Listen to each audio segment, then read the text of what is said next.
Hello, I am Bernard Baruch, here to remind you of the reality we face today. Let me begin with a statement I made on April 16, 1947. Let us not be deceived. We are today in the midst of a Cold War.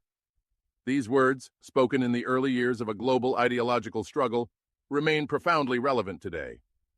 At the time, I described tensions between the United States and the Soviet Union after World War II. This was no conventional war of tanks and bombs. It was a battle of influence, values, and ideologies. The Cold War was fought in proxy conflicts, propaganda, economic competition, and technological races, each side asserting dominance without triggering devastating global conflict. It was a war in the shadows, but its consequences were no less real. Make no mistake, we are still in a Cold War. The Soviet Union may have collapsed, but the conflict never truly ended. Its dynamics evolved, its players shifted. But the fundamental clash of worldviews remains. What's more troubling is that in this critical phase, half of you seem to be switching sides. The Cold War was always about more than geography.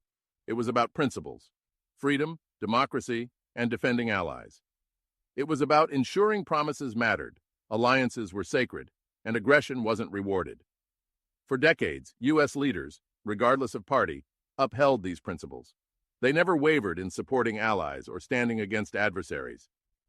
Yet now, for the first time, Russia finds influence not in battlefields but in America's political discourse. A segment of the U.S. executive and parts of the Republican Party signal alignment, wittingly or unwittingly, with Russian narratives. This moment marks an unprecedented turn in the Cold War's saga. Internal divisions sow doubt about U.S. commitments, unraveling the world order.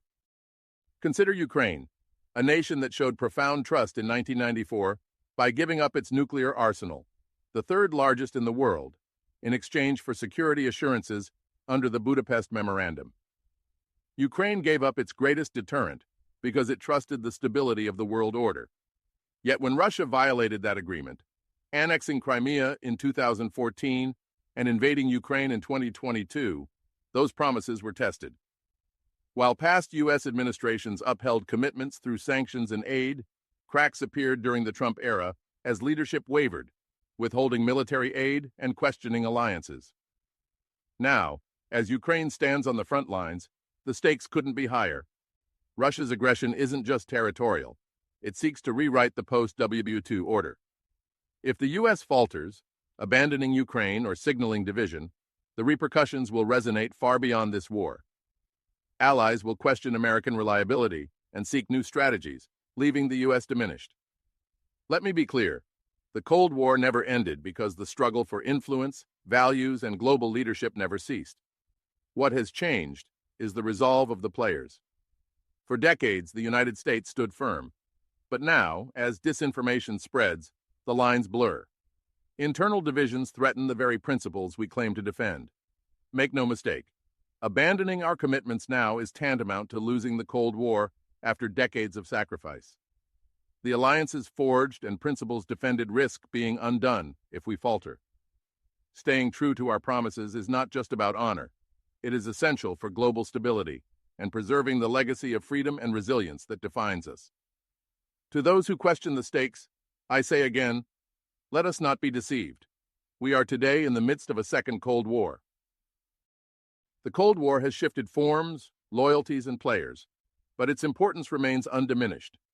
What you do now, how you support your allies, defend values, and resist division, will determine the world order's future. Being consistent and steadfast with who we are and who we've always been is our only salvation.